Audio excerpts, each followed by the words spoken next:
8. You're in kind of like a weird little area. I don't really know how to describe it, but I'm going to record briefly just about kind of mood and emotion, and I guess ultimately personality. I think it goes emotions, mood, and personality in terms of scale. Emotions are like every now and then we have like these piercing feelings, and they're very brief though, and those are kind of like emotions if you kind of sum them up. So you can be sad, you can be happy, you can be frustrated and annoyed and angry, and you also can have moods, which are kind of strange. They using the same kind of adjectives or descriptions, and then you can have personalities, which I should explain moods a little more. Mood is kind of more like a tone.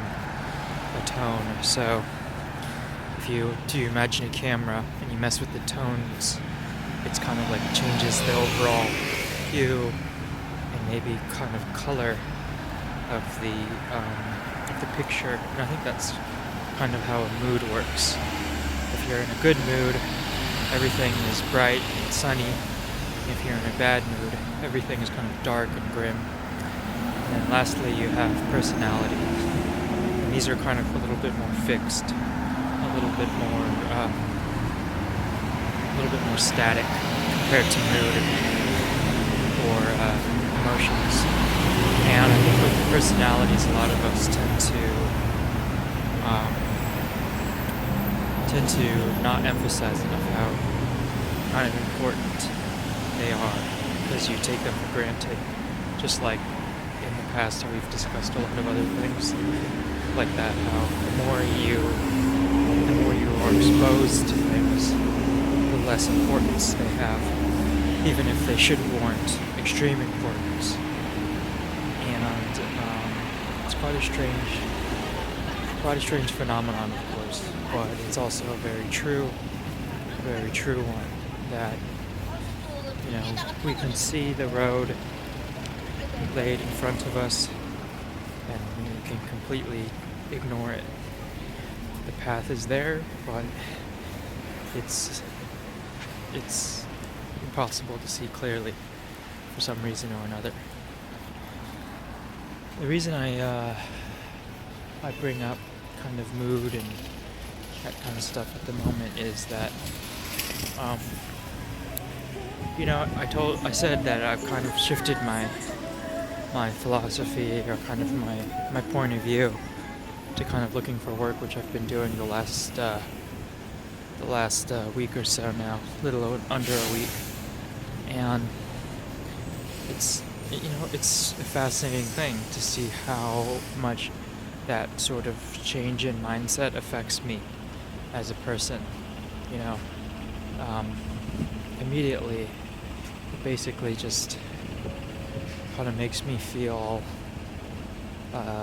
less valuable and kind of less important. Two negative things, because when you change your value system to working is valuable, working is important, working is kind of like the key to happiness or whatever, kind of like changes your kind of viewpoint or philosophy on life. Things become, so then when you're not working, things are like, you have this kind of like disconnect or like dissonance in your head where it's like, I know what I should be doing, but why am I not doing it? And it's kind of like a poisonous or kind of like a dangerous thing to do, but it also serves as kind of like motivation as long as things are handled in a certain amount of time. So it's not saying that where I am right now mentally is like a bad thing or whatever, but what I am saying is that it's working. Like, this feeling is something that I don't want to feel a lot, so it's kind of, instead of using it as kind of like a depressant or whatever. I'm using it more of as like motivation for doing what I want to do. So it's not a bad thing. I want to reiterate, it's not a bad thing. It's just kind of realizing where I am, kind of being in the moment, and accepting it, and then trying to resolve the issue. So that's all I wanted to say today. It's very cold today, so my hands are very frozen at the moment. I had to hold the camera with two hands. I'll talk with you soon. Bye.